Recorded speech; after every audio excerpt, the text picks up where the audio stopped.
All right, guys, welcome to the Flow In, Flow Out podcast. My name is Samnang. I am the head coach at Peak Performance Academy, lifestyle performance coach, hybrid athlete, and philosopher, and the host of this podcast. I know it's a handful, it's a mouthful, but I've been practicing the pitch, and this is the introduction. So, we're out here in the backyard. My nephew here is named Braxton James Man. I'm a big fan of him. 18 years old. He comes out to see me one-on-one on the weekends that I don't have my daughters to come train with me at Winchester Iron, and I've been mentoring him more in a mentor and coaching role more recently, more before, more like an uncle, but of course he's 18 years old and I'm his uncle, so I've had naturally an influence on his life, so I wanted to bring him here onto the podcast. He just recently graduated from Battlefield High School, right? Yep. With a 3.9 GPA, and he loves social media, but he hasn't gone on yet. But he loves my podcast. He loves my YouTube. He's always talking about it and stuff. And he is currently. You've been very consistent with bodybuilding, like in the gym, putting on some muscle and stuff. So we definitely want to talk about that and how cool that is. And he's 18 years old. He's got his life ahead of him. So we're going to do some coaching. We're going to talk about Braxton's story and what his future is going to be on the Flow In, Flow Out podcasts. All right, I'm going to give you the mic. All right, so first thing I want to talk about is my Uncle Nog's influence on me during my workouts, kind of just in life in general too. So this also plays a role with my dad as well. So I started working out, it's been a year now. Last August, I think you actually saw the video of when we were working out at the, it was at the lake house. Uh-huh. Yeah, so we had yeah. that video. Yeah, I want to go back and look at it a little later and see the progress I've made. But so back then, that's when I first started working out. Our family's kind of always been working out. A big motivating factor though for me was number one. So I've always kind of been skinny my whole life. So I kind of just, I thought it was time to make a change. I always thought about doing it. Yeah. And then, I was always like, maybe I'll start working out, maybe I'll do this. But the thing is, the hardest part of working out is like starting it. But once you start it and make it routine, it's not really that hard. Yeah. It's more of just like a consistency thing. And Uncle Nong helped me. He was a big motivating factor because I'm not saying you're old, but even at I'm not even at his age, he's still motivated to push harder. He's still trying to become successful. And typically people, when they become older age, they usually become like, They slow down. Huh? they slow down, they become like stagnant essentially. Not me. But Uncle Nong is always trying to improve. So that's always motivating me because he's older than me and I still have the rest of my life to also improve. And if I'm going at your rate, then I'm pretty much guaranteed to be successful. But also big shout out to my dad too. Yeah. Because my dad's been working out for a long time. He's been working out longer than me, actually. He always hits legs with me. He's inspired me too. So yeah, your uncle, your dad. So our family, it's grandpa first. We were inspired by all the pictures and everything. That's kind of like how it got started, where we saw some of his pictures in the refugee camp with him just absolutely shredded, looking like more shredded than Bruce Lee, jacked. It was a combination of like Arnold Schwarzenegger looking like Bruce Lee, right? Unreal for somebody in the 70s to look like that. For just a diet of like rice and, very limited diet. But you could see pictures in there. It was so inspiring for me to be like, damn, he built that type of physique with nothing, almost nothing, right? Cement blocks was just some of his boys, some of his friends that just wanted to improve, right? And almost create like a barbell club. But you can see some of the pictures I share on Facebook and Instagram once in a while is of my dad and stuff. It's like, damn, for somebody to build that is so inspiring in a country where like there was like nothing here. I was like, so that to me is like, I don't want to quit because it got hard. And I brought the story up with grandpa and stuff. Grandpa has a very inspiring story because he has a lot of courage coming to America and just building whatever you want and stuff too. So I've kind of adopted that mentality of just like, if it's hard, it's good hard, right? Right now, I'm at 38. You're what, 18? Yep. The reason why I love coaching Braxton is that Braxton is super curious, super interested, and asks very, very good questions. And that's the thing I think a lot of time to speed up personal development or success is come with some good questions, man. And I think Braxton hits at home. Every time I coach him and anytime he's with me, he is eager to learn. He is interested in what I want to learn and stuff and just be inspired. And today I was like, hey, let's record a podcast. He wasn't like, oh shit, I gotta get prepared. He was like, let's do it, right? So it's like the same mentality, just do it, right? Let me know your thoughts on that. And Yeah, no, definitely. So the thing is, when he said, let's do a podcast, I was like, yeah, let's do it. Because I feel like, I don't know, whenever me and Uncle Nong are talking anyways, I'm sure we could record it, make it a podcast regardless. And I just like talking. So me and my mom, we made a school project where we were doing a podcast. It was supposed to be 5 minutes. And I think it ended up being 15 because we ended up just talking and recording. And I ended up getting an A on it because my teacher said my mom was funny and she liked watching it. So I just thought, I was like, you know what, let's make this podcast. Yeah. But the thing is, Uncle Nong, like, he's helped me stay consistent, definitely. That's one of the hard parts about going to the gym. So the hard part is, like, when you see the incline and, like, your progression, it's really motivating. But at the same time, my motivator is obviously progression, which is a good thing. But at the same time, like, if you hit a plateau, then it's very demotivating on the other end of it. And my dad also helped me with this because even if you hit this plateau, the difference of that makes somebody look normal and look above average and great is pushing through this plateau. Yeah. And you just have to break those barriers. Just if you wanna look above average, you gotta push above the average person. Yeah. Like, you gotta put in that work, and that's what I like about going to the gym. It's just something to always improve on, something you can do every day. It's something to just build a routine during my summer vacation where I'm kind of just have no routine other than going to the gym and going to work. So Hell yeah, man. yeah. All right. So I just want to let you know, pre-podcast, we went to the gym, trained hard. I was like, let's get pumped. I was pumping them up. We're going to do this podcast and stuff. So I'm energized.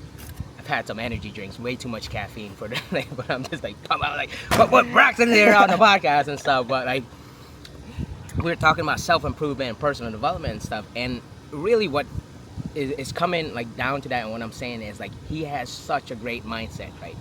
A mindset will carry you so much further than just like a little bit of boost of motivation. One thing I had a podcast that I recorded was understanding the difference between motivation and discipline. Breaking through those like plateaus, and to be honest, like, most people don't even get started, right? If you get started, you're above average already, almost, right? So you look at the general population. If you go start to the gym, you're above average, or maybe you're average. I would say average. Okay, maybe you hit the 3-month mark and you start to plateau, right? Plateauing is okay. That's when you get coaches. That's when you start to seek consultation. That's when you start to kind of switch things up. And if you're not seeing progress and stuff, we gotta look for different solutions, right? Where the mindset is we're always trying to find solutions instead of actually just giving up. A lot of people have a give up mentality, right? Yeah. And for us, like, we play a lot of sports in our family. We're never gonna give up. I've lost many matches, games. I've lost a lot. Like, I don't want to talk about how many losses I've had, but I'm not like, I come on a podcast and talk about it and stuff. Like, you see like the victories, some of the successes and stuff. But more importantly, there's a ton of losses, a ton of where you don't see it, where it's not glory. It's in the grind, you know? And that's why I talk about it in the podcast, is like, that grind sucks a lot. You know, after college and stuff, I plateaued. And I was like, what did I do? And I plateaued for a long time and didn't make any progress and stuff between college and then the adult life before I got married. There was a lot of plateau where I just wasn't going anywhere. And the gym was kind of like my anchor for me. And I emphasize that and preach that to people, is like, the gym your physical training is such a foundational part of your life or tool. I don't know how to say it. I think people forget physical education after high school, right? But talk about how physical education and the bodybuilding has led to like other discipline areas in your life. And you seem very optimistic. You seem very energized about life. Did that change a little bit when you started being more consistent in the training? Oh yeah, definitely. So one thing about the gym that I think that I really like about it, so it's kind of like there's a form of like a short-term dopamine hit is when you get the pump. And he said dopamine? Yeah.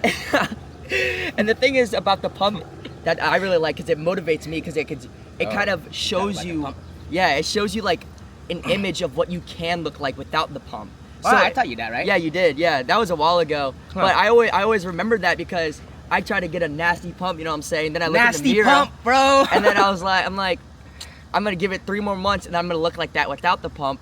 And then also it's a long-term dopamine hit when you finally see that happen, when you see the progress, and then you're like, I did my goal. But also what you were saying, how it changed my mentality, like how it changed my mental, like I became more like, because I used to be like somewhat self-conscious on how I look, but now I feel like I'm a lot more confident, not only about my body, but just as a person. Because so I'm a server at a restaurant named Uncle Julio's, and I feel like going to the gym has like helped me learn how to be more confident and talk to people at Uncle Julio's, because I'm not worried about what they think of like how skinny my arms are anymore. So it like kind of indirectly like helped me become less socially awkward, and I could talk to a bunch of people at one time. I'm not self-conscious about my body, so I could just focus on talking to people, giving them a good time, giving them good customer service, and just making them enjoy their stay. Yeah. So that's some sage wisdom from an 18-year-old dude. So he picks up on his influence. Sometimes not 100% sure. I say a lot of stuff on internet and social media and coach a lot of people. Picking up on different things, but having that feedback that I taught you about how you could create an image and actually go towards that. And when you go towards that, talk a little bit, it's kind of like synchronicity. It's like manifestation, right? Because it starts off in the mind, right? Everything starts off in the mind first. Before anything happens, it's an idea. You watch this podcast, you're like, damn, this 18-year-old crushing it. And he's very optimistic and stuff. It changes something in your brain as well too. And you talk about long-term dopamine. When you change something happens in your mind, and then you go physically do it, it creates muscle in your brain. They call it neuroplasticity. It starts to connect things. So you're actually training your brain first before the physical part. And most people think it's just the physical part first and then the mind. But it's the mind first, where you take the mind, the idea, you're like, I gotta put it in my calendar to go to the gym. I gotta go get the shoes. I gotta get the outfit. I gotta get the membership, right? That's the process of it. And then the process of you going to the gym, clanging and banging, getting the nasty, sick pump and stuff, that's the work. And then you get that reward, right? Now you create long-term dopamine, which is fantastic that you realize at such a young age, because I think a lot, and you could probably talk about this, I think, you have friends that are in your social group where like attention deficit is an issue, where like the social media, like 30-second clips. oh, definitely, yeah. There's something to say where you could say, hey, I'm gonna dedicate 90 minutes to one concentrated thing, right? For me, it's like 90 minutes concentrated. Now I could take that to the rest of my life, right? It just benefits. But talk about maybe attention deficit. If you have any experience coaching other people. I think you coach some other people as well too, right? Yeah. Okay, so the first thing I'm going to talk about, he said like the attention deficit. So I'm a pretty good example of this as well, I'm not going to lie. So like my mom always yells at me because if I'm doing the dishes, I'm also having earbud in, like watching YouTube. So she wants me to put my phone away and stuff like that. But I will say I try to get better at it. So I'm not the worst anymore at it. But I have friends that like we're eating out and they're on their phone the whole time, and it kind of bothers me a little bit because I'm like, dude, we're out with all of our friend group and you're on your phone. Like, then why are you even out? But I still enjoy their company, but it's just like, or we'll be like playing Xbox when we're already doing something that's like, that requires low attention essentially. And then during the middle of rounds, they scroll through TikTok for 30 seconds. Yeah. It's like, why don't you just play the game for 30 seconds rather than scrolling through TikTok? But one thing, but that's just me because I'm like really competitive at the games I play. But so one thing he said, I wouldn't say I really coach this person, but he's one of my really good friends. He weighs. You influence him. Yeah, You he say weighs you a decent amount. But the thing is, he always says that he wants to lose weight, and I believe him that he does want to lose weight. But the thing is, like, he doesn't. He tries to do some stuff to lose weight, but at the same time does other things that contradict his statement of wanting to lose weight. For an example, like, we went to 7-Eleven one time, and you know, if you really want to lose weight, you should probably get water. Like, and he was like, I'm gonna go in there. 7-Eleven? Yeah, we were at 7-Eleven because we were just getting some drinks. And then he was like, I'm gonna get a Diet Coke. I was like, you know what? Okay, that's fine. Even though Diet Coke is probably not the best for you. Okay? And then he proceeds to walk out with 2. And I was like, why'd you get 2 Diet Cokes? He's like, because it was buy one, get one free. I was like, dude. And I was like, okay, you know what? It's fine. Maybe he's gonna save one for later. I turn around and he downs 2 of them. And I was like, dude, like, if you want to lose weight, I would say, like, but I try to tell him this because maybe he's not, like, conscious about it. But also it's different because people have different metabolisms. And for me, I've always been super skinny, and he was on the opposite end. So I'm not that hungry, and he's always hungry. But I try to, like, tell him, because I don't know if he knows that he's doing it, but he's like, he drank 2, and I was kind of messing with him. I was like, dude, like, if you want to lose weight, you can't do that. Yeah. But I think now he's getting more self-conscious about it, which I'm really proud of him for. Like, he's talking to his parents about it, and they're starting to buy more healthy food from the grocery store, stuff like that. I go to the gym with him, and I always try to get him like a Stairmaster to lose weight. I do different exercises with him that are more catered towards his goals, different than mine, because it's okay because I know I'm gonna stay consistent. But for him, I'm just trying to push him past the point of where he sees the progression, and then he'll start being motivated to go by himself. Yeah. But that's the thing though, is I really like him, and he's my really good friend, so I really want to see him succeed. Yeah. And seeing him uncomfortable about, like, we went to the beach together, and it's like seeing him like kind of being uncomfortable, like with his shirt off, like when we were at the beach, kind of made me sad. So I want to like, you know, I want to make him feel better about himself, make him happy. So next year at their next beach trip, then he'll be all ripped and stuff, and it'll be satisfying to me too, because it'll be like, hey, this man self-improved so much. Yeah. And I helped just a tiny bit of that. Yeah. Like, that just seems like very rewarding to me. That's such an inspiring, like, story to tell. Naturally, like, when you get good at something and stuff, you want to share. You want people to learn that as well too. And you know, I'm coming to that realization is like, you be a service, right? The stuff that you learn, the stuff that you, like, for me, podcasting, building an online business, being an entrepreneur, being bodybuilding, functional, like, whatever, I'm a lot of stuff. I'm all of it, right? But that's what I teach, and that's what I want other people to learn from me as well too. Knowing it helps me grow personally.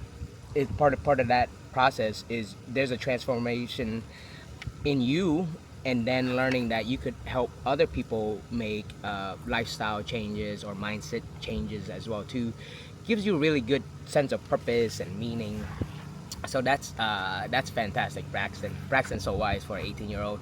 He told me he wrote this book or essay. It was about self-actualization, and self-actualization is a really big term in spirituality and philosophy and everything. So he's gonna tell us a little bit about our family. I want to hear from his perspective of how he's seen us influence and you know, give the behind the scenes for the man's family and stuff. I know you don't have to say all the good stuff. I know we have our bad habits, our grumpiness, and our stay in your fucking lane. Like we have our quirks. There you go. All right. Yeah. So I wrote an essay. It was in my English class or my senior year. It was about being an individual within a community. So what I decided to write that about was my dad's side of the family. That's a great topic. So, yeah, I really enjoyed writing the essay because I got to see like a bunch of old photos of my dad and stuff when he was my age. But so essentially, our family's great because I feel like the topic perfectly matched my family, considering my dad's family, they grew up in Cambodia. They were really close knit. Like my dad always talked about how like, even though he didn't like it very much, he was always like he had to like babysit you guys a lot instead of hanging out with his friends. So they were like kind of always together, and that's like the community part of it. Like they always ate dinner together, even though like his parents worked a lot, stuff like that. We did eat a lot of dinners together. That's what kept us close. I think was family dinners. I don't think people have family dinners anymore. No, so that's the thing. That tradition has actually been passed down every time. Every time we eat dinner, it's always as a family. That's even to this day. Your dad holds that tradition. He's like, be here at 7. Yeah, definitely. He does do that. And, but I think it's great though. I'm definitely going to be passing that tradition down, hopefully. Because, that's just like kind of a family bonding time. That's like... It is, yeah. It's great. It's just something to sit down, like, everyone's not on their phone. You're sharing stuff about your day. Yeah. I've had a lot of good memories at the dinner table, you know? And, but the thing is, what I was saying about the community is everybody grew up in the same house, but the individual aspect of it was, even though they were always around the same hobbies, essentially the same friend group, stuff like that, they all grew up to be, even though they were a little bit similar, they're each individual person. For example, everybody, Uncle Nang, Uncle Day, and my dad, they all do work out, but I think it's super interesting. Yeah, they're all different styles of working out. Yeah. Like, Uncle Day is more like cardio, athletics. Yeah. He does, what is it? It's a Muay Thai? Yeah, he does. He does Muay Thai. So he's kind of that end of it. My dad used to be more bodybuild trained, but now he's more longevity. That's what he told me. He's training towards longevity because he's like, I'm getting kind of old now and he doesn't want to tear his ACL or like damage his legs anymore. So my dad actually taught me that too, is the importance of training legs and longevity. I taught him that. He when we first started training, I was like, yo, start training legs now. So build the foundation and stuff, because the legs are always, it's gonna carry the most testosterone. They've been preaching it, but they finally doing it. They taking credit for it, but I was the one in the family that said, don't fucking skip leg day. But yes, the training styles are all different. I could talk a little bit about training styles as well too. It's like certain training styles specific to a person. It's just like nutrition. You have certain preferences that you like. There's certain things that you want your body to look like and stuff. I want to look like a jacked superhero, still athletic as well too. So I do a ton of bodybuilding, right? And I eat a ton of protein or like food to fuel. And then Soda is taller than us. He would be almost like your build, very athletic, taller. His skill work and sports, especially like you're the only one in the family that can do backflip, right? Yeah. That's a skill that if you could do a backflip, it translates to a lot of other things. It's a very hard skill to learn. So Soda's very athletic and lean at the same time. I would say my brother more has his body type. Yeah. Because my brother, he's a track runner. I'm actually super proud of him because he went to... tell about Maddox. Yeah, Maddox is I have a brother named too. Maddox, yeah. He's in high school right now. I think he's going to be a sophomore.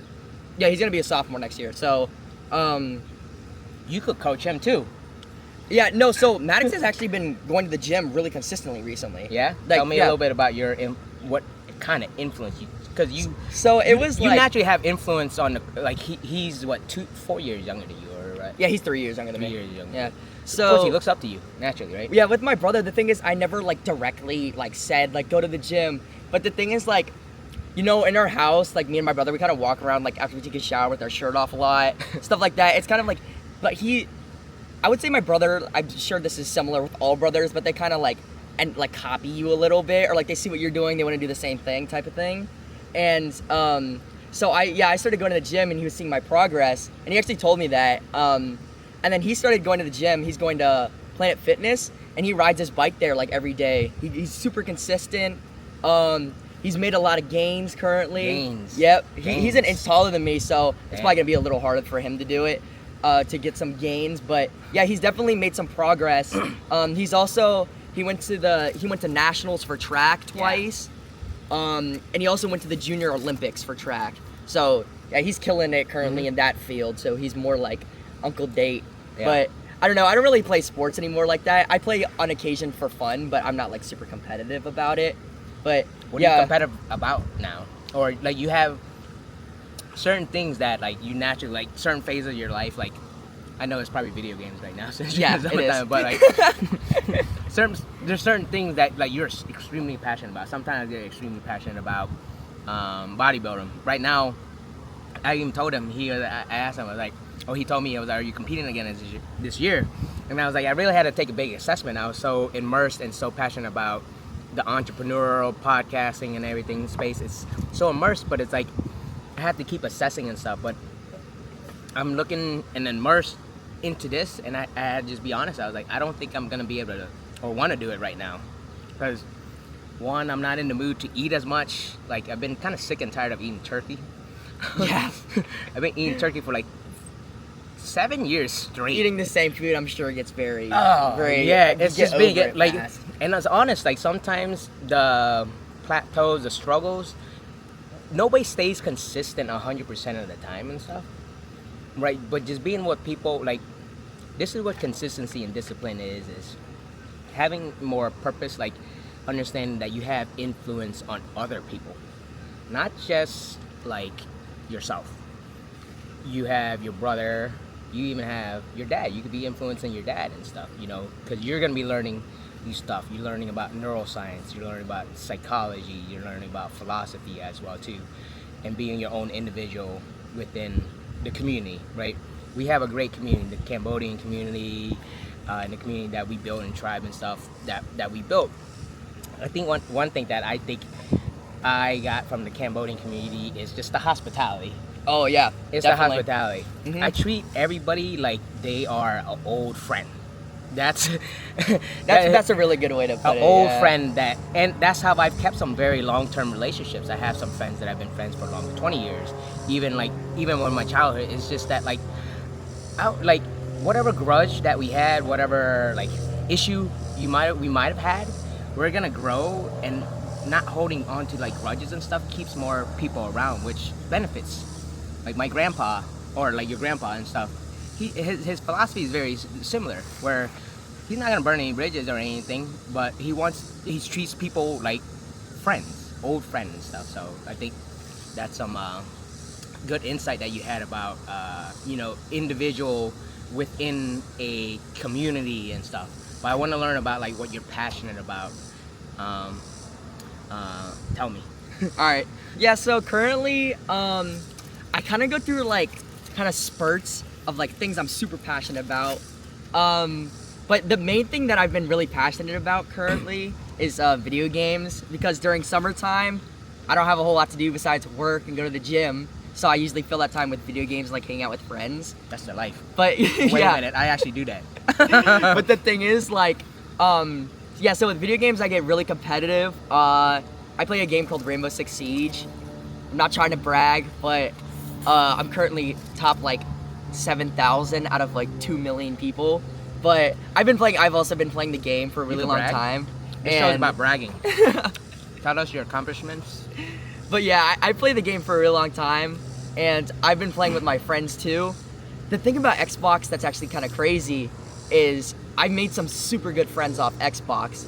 So the one of my friends that I said that I was talking about earlier, that I like bringing him to the gym and doing the Stairmaster with, I've been playing with him for like, if I weren't to play Xbox with him, I wouldn't be super good friends with him. Like I met him actually over Xbox through like mutual friends. And we've probably been playing Xbox consistently for like 6 years. Like we're really good friends. We always hang out, and yeah, I like him because he's also passionate. So we kind of put in like, we're always playing together. We're always trying hard to get better at the game. Passionate about gamers? Oh, Yeah. gaming. Yeah, definitely. And Nice. that's one thing. But one thing I will say is obviously, so like I would say gaming's more like a younger adult, like kid type thing. And I just want to transfer that passion into something that will help me succeed in the future, like stocks, kind of. But the thing is, like, It's the mindset. I don't know, it's hard for me to like, finding a passion for something is something you can't force, really, I would say. So it's like, I don't know, I'm kind of waiting for the day to come where I'm like really in the dire need for money, and then I just become super addicted to trading stocks, and hopefully I make a lot of money. But I know it's not that easy.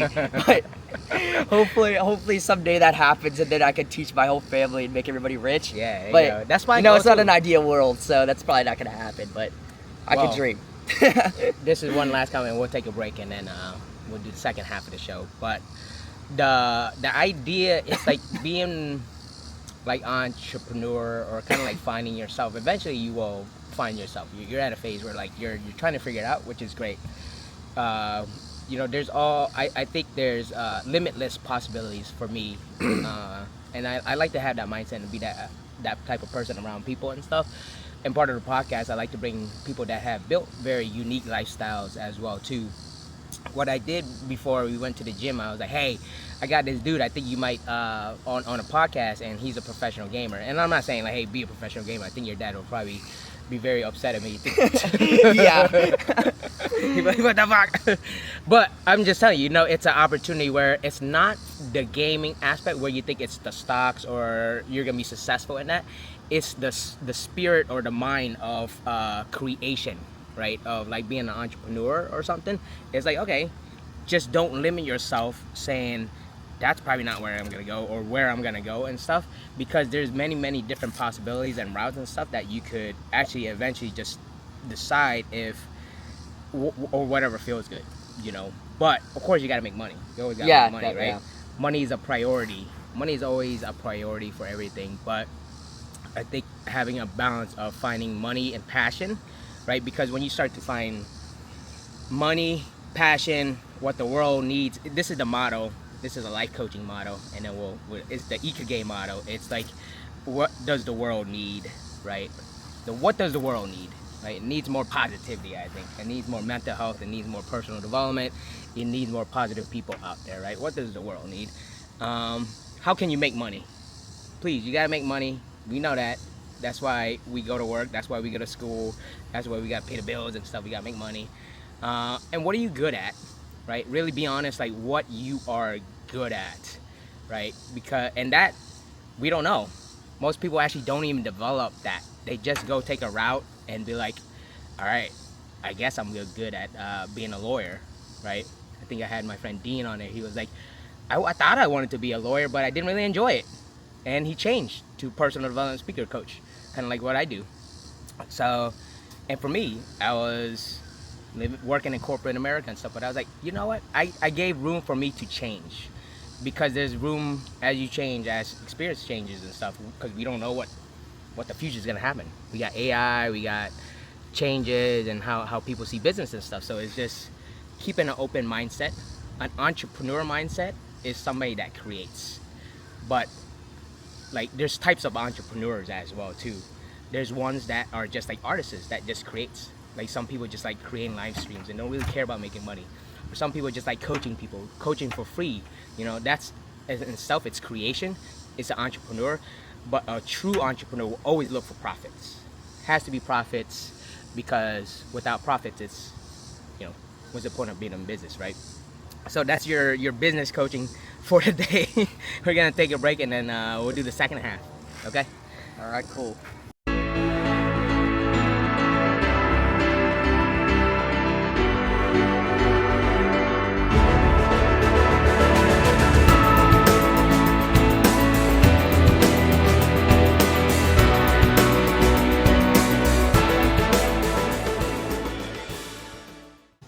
All right, we're back. We took a break because I talk a lot and he talks a lot too, so we needed to take a big break and regroup and stuff. But Braxton had some questions about like our history before we came to America, right? About the Khmer Rouge, the genocides. He had some questions about that, and I could talk a little bit from my experience. I know a little bit. I didn't experience living in Thailand or in Cambodia when it happened. So I came to America when I was 3, but my experience and my recounts from like my brothers and talking to other and watching documentaries, I know a little bit, and from my own research, like I said, I wasn't in that time. Like, it's not my dad's story. That's why I'm interviewing my dad to get a little bit of the recount from it. But Grandpa, in the previous podcast talked about our time in the refugee camp. That was right before we came to America. So about 3 years they were in refugee camp, and then they kind of transitioned to the Philippines, and then they came to America. But during the refugee camp, that was very like tumultuous time. It was very dangerous. They weren't living there legally. You'll probably have to watch the podcast to kind of hear the information about it. So in order to get a little bit more understanding, the interview with my dad will probably give you a little bit of understanding of how like what he struggled to get here. And when I was born was the day like the illegal immigrants. So there were like illegal immigrants, or not illegal, but like our family was illegal in the refugee camp. The day that I was born was the day that they made everybody legalized. So that's why my dad, grandpa named me Samnang. It means lucky. So that day it was very big. I think he said it was like 7,500 people in that. I think that was the number in that camp. But to back the story up a little bit, before that happened, the reason why we were refugees because a dictator named Pol Pot, he would be like you said, Cambodian Hitler, right? He killed off 1/3 of the country. 1/3 of the country, right? I don't know what the exact number is, but 1/3 of the country that would destroy a country, and it did. It was very tumultuous. That's why my parents had to come to America and everything. But the story is that Cambodian people are very strong. If you look at some of the stuff, the music that we put together and everything, and we talk about like Cambodian culture, and you asked me some questions about like the music and everything. So Cambodian is built on a lot of like ancient traditions, religion, like Buddhism. Originally it was Hinduism and Buddhism, so that's why I have similar like the background of like Buddhism and Hinduism. So that's kind of like the spiritual side to things. And then you have Angkor Wat, which is the temple there in Cambodia. It's an ancient temple. Like I'm learning more information from Billy Carson about how ancient it is and how important it is to actually like civilization to like spirituality, which is fucking nuts. I knew there was something about Angkor Wat. Like if you don't know, Angkor Wat is the temple that's on the national flag in Cambodia and stuff. So what I'm getting is that this is, you know how like there's 3 here in geometry and numerical, like 3 is important, how it shoots up. There's something to that, and that's what I'm trying to figure out right now. But that's the spiritual side, and I'm trying to learn how to explain it and stuff. But Cambodians are very spiritual people. They have a lot of culture. The Cambodian dance that Uncle Date participates in is a traditional dance that was done in the ancient Cambodian time for King Jayavarman II, which was the ruler when the Angkor Empire was at its heights. So that's what Uncle Sodet is playing in that. I don't know if you saw the picture. I saw it on TikTok. Yeah. My dad recorded it. So he has that, and then the dancers, like the ballet dancers, they're called apsaras, or I think Leah was one of those, right? So Leah's a dancer, and the company that they dance with is it's like top notch. I think they're sponsored by the ambassador and everything. But you can see the outfits. The people that did my wedding outfit is the same people that does that company. But like the outfit, the jewelry, it's meticulous. Like you can see the level of detail in there, and it's in the reflection. Like everything is it ties together. So that's why there's so much rich in tradition. And this is from like perspective from like grandpa and stuff. Grandpa always says like Cambodia was the biggest influence in Thai culture, Laos culture, and like Southeast Asia culture, because our empire was so big at that time, and then it shrunk down. Of course, even getting killed, like our family, like 1/3 of the family, or not the family, but the country was killed. So the story is there's a lot of strength because look at us, right? We're here. You know? Yeah. So the thing is, like I was originally talking to Uncle Nang about. So I was talking to this with my dad too, but I always was wondering, like why Cambodian music. It's very primitive. Like they use a lot of drums. They use a lot of I don't know what type of instruments they use, but it's a lot of like primitive stuff. Like in American hip hop culture, it's a lot of like they use the computer. They use I don't know what you would call it. They use like soundboard, stuff like that.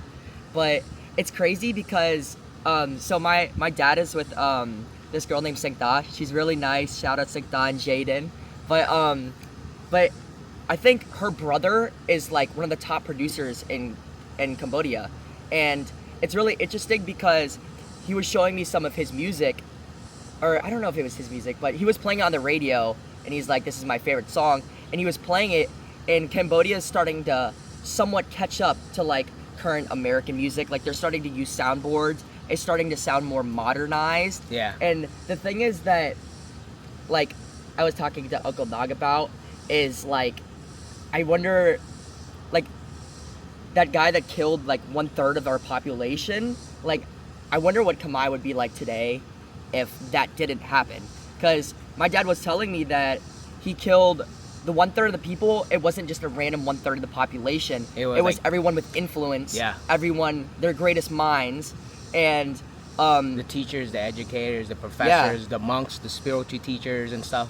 Like, they eliminated it. And apparently, wasn't Grandpa? He was like some sort of high-ranking official in the military. I'm not 100% sure. I don't think he told me, but he was educated. I think our mom was educated, so I think they had to hide that. Yeah, because Dad told me that Grandpa ended up going into hiding. Yeah. And then I think that's why they came to the U.S. Yeah, so it's like when you're educated, like, yeah, imagine that. So like, and this is a perspective from like a Cambodian people, not saying that like we're superior to anything, but it's like, imagine what type of influence that we have. Like if you look at like Thai culture, Muay Thai, Thai food and stuff, right? Thai restaurants, that Thai culture. Cambodian culture has a culture, it's just as rich, right?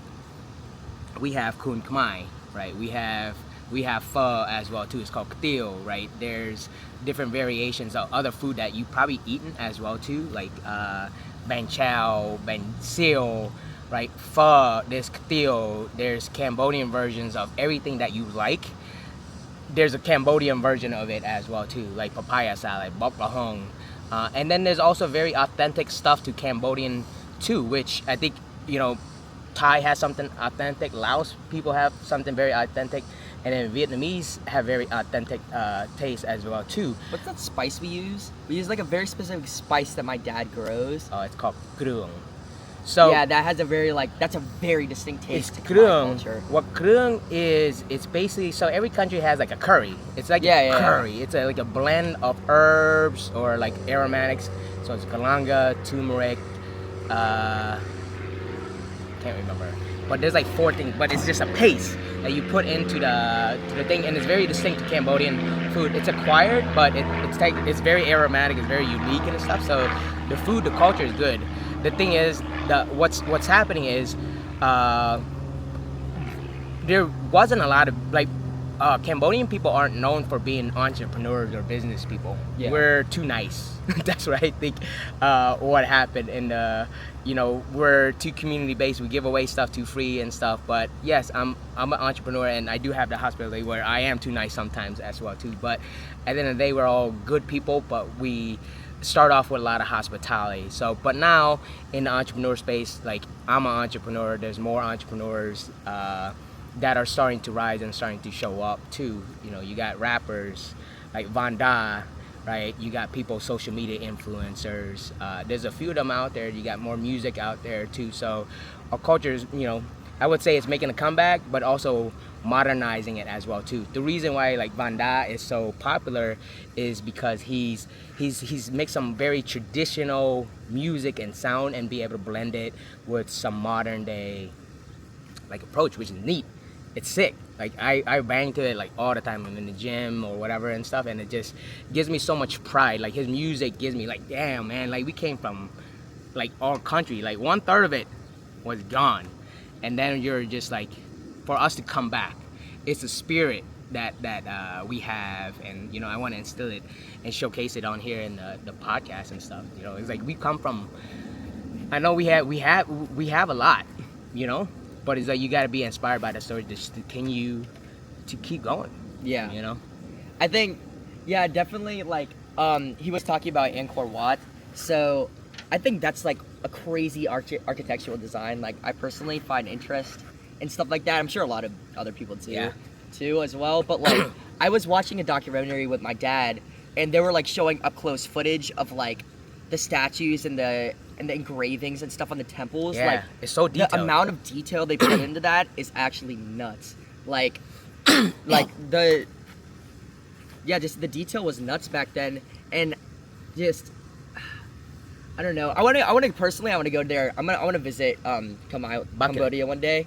I know my dad's gonna go there soon, and but the thing about the Cambodia is like currently the government's really corrupt, is what my dad was telling me. So like if you buy land there, then like the government can take it from you if it's in a good spot, unless you know someone who's a high-ranking official. But that's the thing is like when what's the guy's name that killed off 1/3 of the population? What's his name? Pol Pot. Yeah, when he killed 1/3 of the population, all the educated people, all the high government officials, I feel like that kind of like ruined the original infrastructure, which made it very prone to a lot of people that were corrupt to become in office when he left. And I think that's one of the reasons why, like, the current state of Cambodia is like very corrupt as a government standpoint. But yeah, You know a lot. I want to go visit there one day. I think it'll kind of be cool to know, like, you know, where everybody came from. Hopefully we could go there as a family. That'd be cool. But Yeah, I that'll be personally, an epic trip. I personally don't know Khmer, but I feel like it would still be an awesome place to go down there, try all the food, stuff like that. Even though you said that spice that we use, Yeah. yeah, it's a very acquired taste.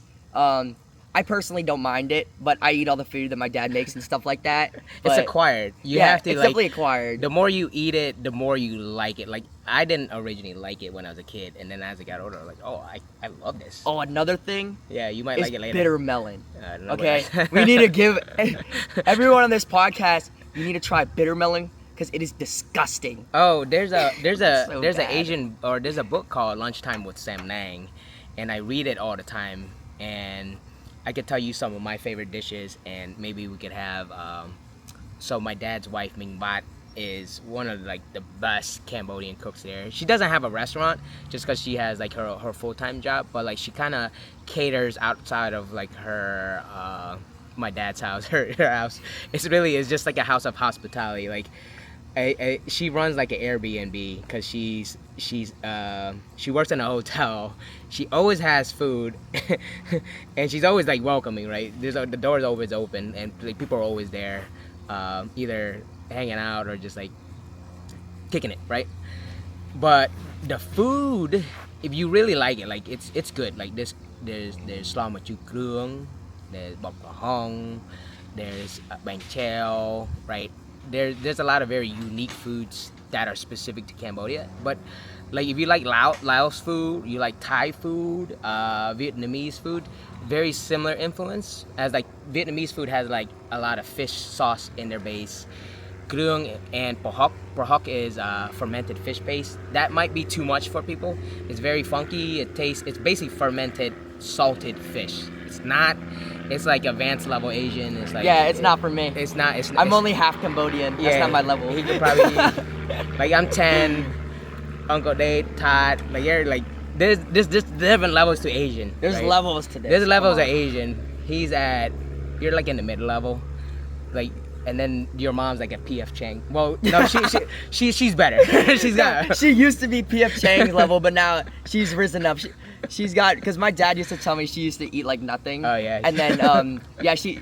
But she's my mom- editor. She yeah. likes it though. Yeah, my mom, Eat it. she's pretty good at eating food now. So. I gotta tell you, it's acquired, but acquired things just like you just grow on it. So the food good, the culture is good, the hospitality and like that, like our ancestors and stuff. We're all still trying to figure it out too. Like I'm learning more about Angkor Wat by listening to my favorite Billy Carson. He's he teaches. So his handle is forbidden knowledge. So he teaches a lot of ancient wisdom, you know, like Hinduism, Buddhism. But he's very smart. He references a lot of things, and he like checks a lot of things and proves a lot of things, and actually like been to these sites and everything. And the crazy thing, like what I saw on his thing, he was explaining on a podcast, and I was watching. He was like, Angkor Wat is more ancient than what we think. So I think the Khmer Empire, I think they thought it was built at that time. And this is what I'm just putting together. I think from Billy Carson, he said it was 30,000 years old. So that he said ancient, more. And he showed a picture of a dinosaur. And he was like dead on, was like, there's dinosaurs on this. And I was like, fucking way. Did we walk with, like, our ancestors walk with dinosaurs? He was like dead on, like, they walked with dinosaurs. I was like, all right, game over. Yeah, another thing with that is like it's kind of crazy like learning about history. I'm not really like somebody that goes and I know my cousin Jaden, like he's really into like World War stuff like that. I don't really do a lot of research into that stuff, but occasionally You gotta learn from me. Yeah, occasionally from TikToks and stuff. It might be false information, I don't know, but from what I saw something. It was like so the ancient pyramids, like it's actually crazy, the ancient pyramids. So they found bowls in the ancient pyramids that are like, it's like 1/100th of like a centimeter away from being perfect. They found these perfect bowls and they have no clue how they made them. And that's just like, some of that type of stuff is crazy to me because modern day science can't figure out how they made that.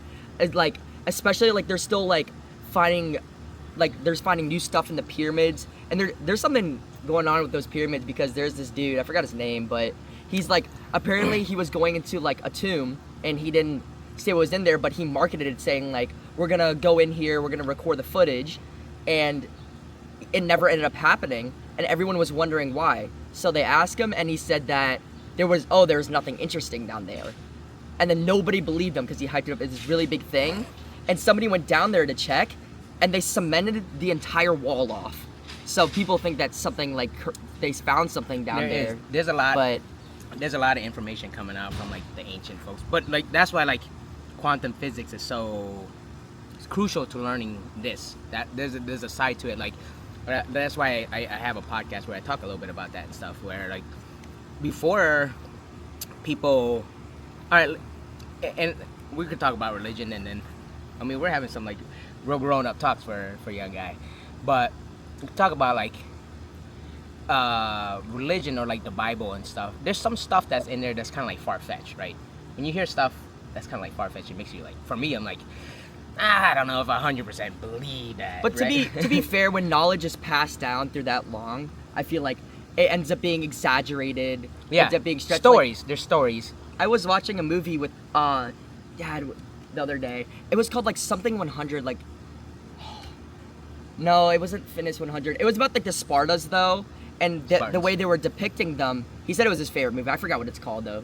We were watching the second one, but they were depicting a lot of these Roman characters as being really big, like giants.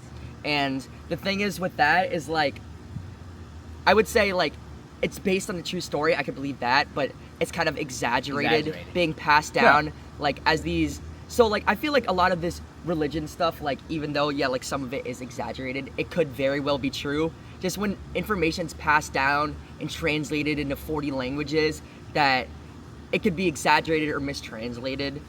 But yeah, I don't know. For me, the thing about religion is, I'm not really a religious person. I don't think we all are. I think so. We got to talk about religion. Religion is like going to church regularly, reading the Bible, or doing something like religiously. But you could also look at it like, hey, you religiously go to the gym, you religiously go and eat healthy, you religiously take care of yourself, like I religiously journal, I religiously meditate, right? You can use it in that context, but it's like or you could say, hey, those are some habits that you built over time, right, to kind of like better yourself. Because I think at that end of everything, like spirituality is about being a better human being. So when I see religion and stuff where it makes people and separates people, and it like people start to judge each other and stuff, that's where you gotta question it and stuff. So no matter, for me, it's like my opinion is like, if religion makes you a better person, yes. It makes you less judgmental, yes. No matter about it and stuff. But if it starts to make you like hate another group, you gotta question that, right? Yeah, definitely. So then you become like dogmatic and stuff. I listen to different spiritual teachers like all the time and stuff, and then I also come to my own conclusion, and my conclusion might not work for somebody. I've told somebody my theories, they were like, nope, and I was like, perfectly fine, I don't care. Yeah. Let's wrap up the podcast. I think we had some really good conversations about some real grown-up conversations. I think our podcast listeners would be inspired by like your intellect, your wisdom, and your quest for knowledge and interests, right? So I'm on the same path too, and part of this podcast is sharing insight and wisdom, so we could keep questioning life and keep finding more meaning, keep finding being a better person and stuff. So Can I say one more thing at the end? Yeah. Plug yourself. Tell us what you're doing. If there's anything that like, I always leave a time at the end of the podcast to say what you want to say. If you want to inspire somebody, say some motivation, or just say this was a great opportunity or whatever. Yeah. So first of all, this was a great opportunity. I had a lot of fun talking to Uncle Nong. We were eating some Chipotle stuff, just hanging out. It was just a good time in general. But one thing on the religion topic that I want to talk about more time. This is one thing that I really do like about religion. So my grandma on my mom's side, she's really religious, and she's probably one of the best people I know. She's always willing to help somebody. She's always willing to, be there for you, a shoulder to be on. She's been religious for a while now, and she's one of the people that I feel like if I didn't, I said I wasn't really religious, and that is true, but I feel like I wouldn't be religious at all if I didn't have my grandma, because she's really inspired me. I go to church with her like Easter and stuff like that, but she's really, I always like, I know if I'm ever having like a bad day, I could go to my grandma. She's just always there, and she's really about religious, and I feel like that's made her become, I don't know, I didn't know her a better person. Yeah, I didn't know her before she was religious, but I just know that she's been religious for a while. And when I think of religion, I think of my grandma and how great she is. So that's definitely led like a positive impact on religion to me, is how nice she is, how forgiving and kind she is. So, Nice. But yep, thank you for having me on the podcast. I had a Great really great message. time. So Here, let me close out the show, and I'll have my final thoughts. I think you're fantastic, Braxton. Very proud of you and what you've accomplished. I think you got a lot of stuff going on for you. You gotta keep you humbled, and you do have a humble head on your shoulders and stuff. The idea of keep growing, the search for knowledge is great, the wisdom and finding your own path and being the authentic person you are, you're gonna grow into a great person and inspire other people as well too. So that's what I want to say and put that out in the air, that he's coming for you guys. It's coming. So y'all better start working too, and we're instilling this work ethic, and it's like not gonna be easy. I tell you that. Even though you have company, you have support and stuff, the journey of yourself, you still gotta put in that work. You still gotta put in that work, man. And I believe in you, and I'm always here.